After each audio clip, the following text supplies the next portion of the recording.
हाय आप सभी लोग को जय श्री राम आज की क्लास में।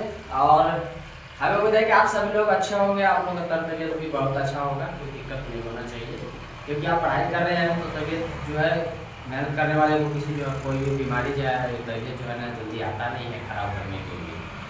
और हमें लग रहा ऐसा रहा है कि आपकी मेहनत जो है एक दिन जरूर रंग लाएगा। और ध्यान रहे जो आज हम आपके साथ टॉपिक लेकर आए हैं बहुत बड़ा, पिछले जो संधि पढ़े थे पिछले क्लास में उसी का भाग 2 है जिसमें कुछ चीज़ें बच गया था जो आज हम आपको क्लियर करेंगे।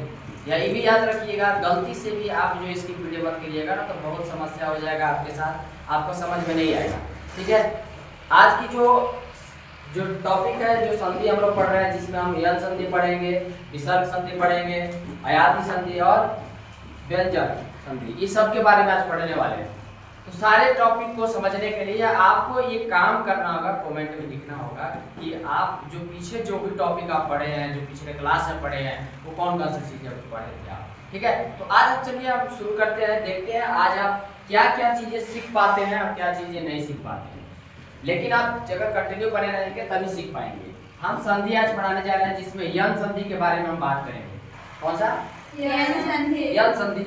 यन संधि समझने के लिए यानी कि इसको मतलब कहने का मतलब है कि इसको अपने माइंड में सेट करने के लिए सबसे पहले आपको ध्यान रखना है कि अ आ जो पढ़ते हैं अ आ हर्षई दीर्घई हर्षौ दीर्घौ हर्षरी ए है वो पढ़ते हैं, उसमें ई यानी बड़ी छोटी ई है, बड़ी ई, छोटू ऊ अ बड़ी ऊ, हर्षरी के बाद के आगे कोई स्वर आए, ठीक है, कोई स्वर आए तब यह य र व में परिवर्तित हो जाता है।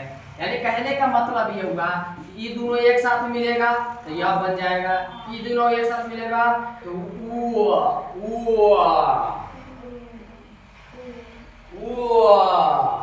क्या बन गया? व बन जाएगा। ये दोनों यह बन गया है नहीं? बात समझ में आ रहा नहीं है? मतलब र बन गया है ना?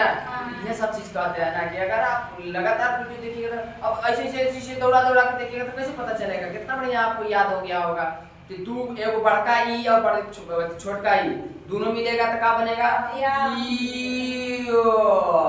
या बन गया। और अगर बड़का ऊ और छोटका ऊ मिलेगा तो वह बन गया। और हर्षरी से बोलबे करता है, आपको भी समझ में तो ये मतलब ऐसा जगह दिख जाए तो आपको समझ लेना कि होगा। जैसे यहाँ देखिए लिखा है उसको क्या कहेंगे हम? यन संधि। क्या कहेंगे? यन संधि कहेंगे। अब आप कहते हैं कि तनु मास्टर ये बताओ कि हमरा कैसे पता चलेगा कि यन संधि हईबे करेगा? तब कुछ मत दिमाग लगाइए, ज्यादा चोखा चटनी वाला बात भूल जाइए।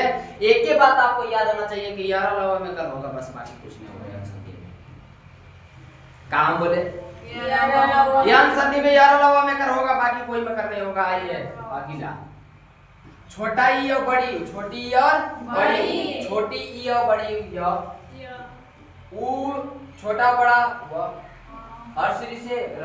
ये ट्रिको में लिखा है, तो ट्रिको लिखा है शब्द का पहला या दूसरा वर्ण आधा हो और उस आधे वर्ण के तुरंत बाद अंतस्थ व्यंजन हो। यानी कि कोई भी शब्द होगा उसका पहला या दूसरा आधा होगा। क्या होगा? पहला या दूसरा। समझ आया?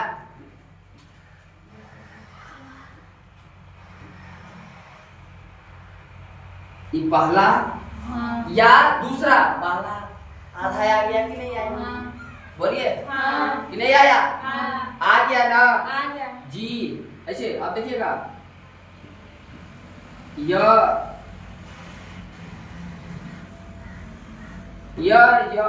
अरे कब लिखा गया ना?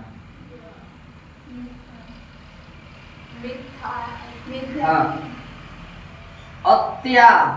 अत्याधिक लिखना होगा। तो अत्याधिक लिखना तो यहाँ देखिए तो आधा तो आया कि नहीं आया? आ गया ना? तो यही कह रहा है कि पहला या दूसरा का हो आधा वर्ण हो आता हो और उस आधे वर्ण के तुरंत बाद कहा जाता हो अंतस्थ व्यंजन। यानी कि पहला का है? आधा है, आधा ये नहीं हुआ ना। तो ई का हुआ पहला, दूसरा जो है तो हुआ जो आधा है, क्या है आधा है। अब पहला क्या लिखते, स्थान लिखना होता। तो ये पहला का हो गया आधा, आई में दूसरा आधा, और इसके बाद तुरंत का आना चाहिए, का आना चाहिए, अंतस्थ व्यंजन आना चाहिए। ये नहीं बोला है अंतस्थ व्यंजन है, यानी कि यह वाला वजह देखिए है यह है, तो इसी को हम क्या कहेंगे बताइए। बोले कोई दिक्कत नहीं है, आगे समझिए। जैसे यह आधा ध लिखा है तब पी प्लस, मतलब यद्यपि है तो यदि प्लस अपि, उसी को क्या कहेंगे यद्यपि, यानी पहचान हो रहा है ना क्या आधा है। यहाँ पे अत्याधिक, इसमें दूसरा वर्ण ध्यान दीजिए, दूसरा क्या है आधा है, अंतस्थ व्यंजन है, यरल वाला है, अंतस्थ व्यंजन है, इसलिए यह अति जोड़ अधिक, अत्यधिक, जोड़ सॉरी व्यवसाय, यानी कि बी जोड़ अवसाय, व्यवसाय होगा। समझ में आया नहीं आया? आ रहा है कि नहीं आ रहा है? तो आप कहिएगा मास्टर उधर से पहचानेंगे कि इधर से, तो इधर से पहचानेंगे, इधर से नहीं ना। ऐसे देले रहेगा अत्य जोड़ सॉरी आदि जोड़ अपि, अत्यादि मतलब यद्यपि हो गया। उसके बाद अति जोड़ अधिक, तो अत्यधिक, तो उसको जब लिखिएगा ना तब आपको पता चलेगा कि क्या हो रहा है। समझ में आया नहीं आया?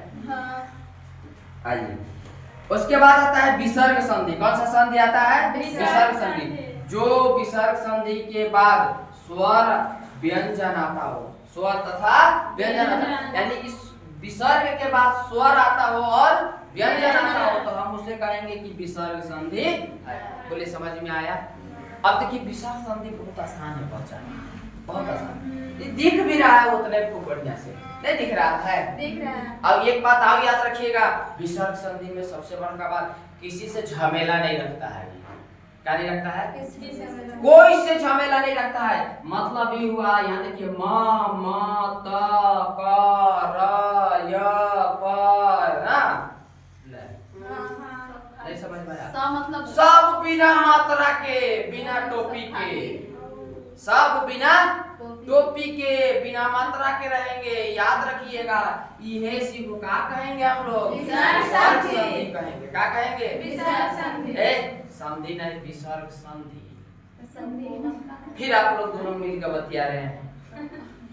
विसर्ग संधि ना, जैसे देखिएगा मनः जोड़ अनुकूल, मनोनुकूल, मनः जोड़ योग, मनो योग, तपः जोड़ भूमि, भूमि।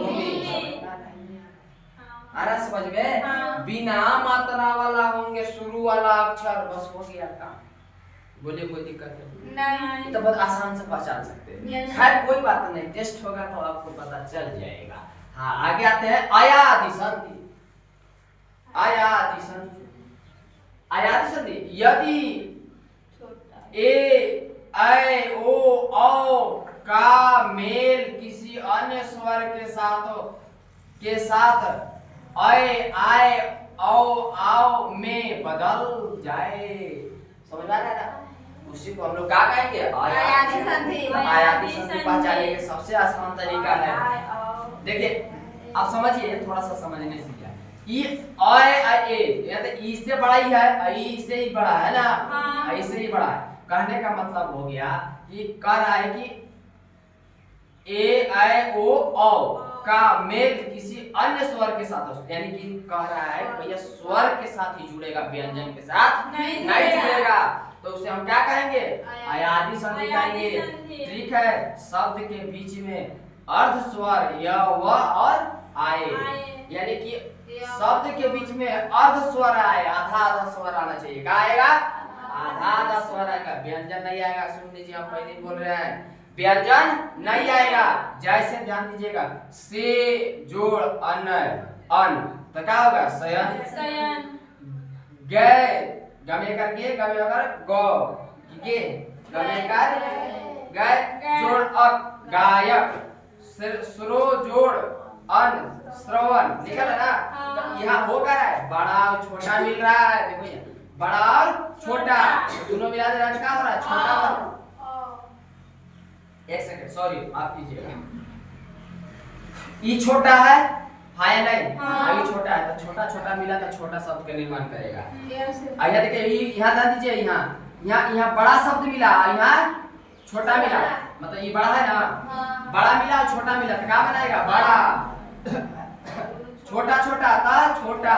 यहाँ देखिए यह और वह मिलेगा तो आए बना देगा, क्या बना देगा, आए। समझ में आया, सॉरी माफ कीजिए यार, आए नहीं, यह और वह मिलेगा आए, मतलब शब्द के बीच में यह और वह आना चाहिए।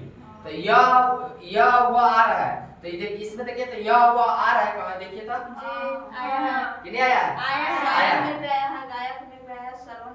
आया है ना। अब आइए यहाँ यह आया है, यहाँ यह आया है और यहाँ का वह आया है, तो आपको समझ लेना है कि क्या है, आयात संधि। अब उसके बाद आता है व्यंजन संधि। कौन सा, व्यंजन संधि। व्यंजन प्लस व्यंजन आएगा तो आधा अक्षर बनेगा, व्यंजन व्यंजन आएगा तो क्या बनेगा, आधा अक्षर बनेगा। और व्यंजन प्लस स्वर रहेगा तो पूरा अक्षर बनेगा। कैसे, देखिए जैसे वाक जोड़ जल जाल, वाक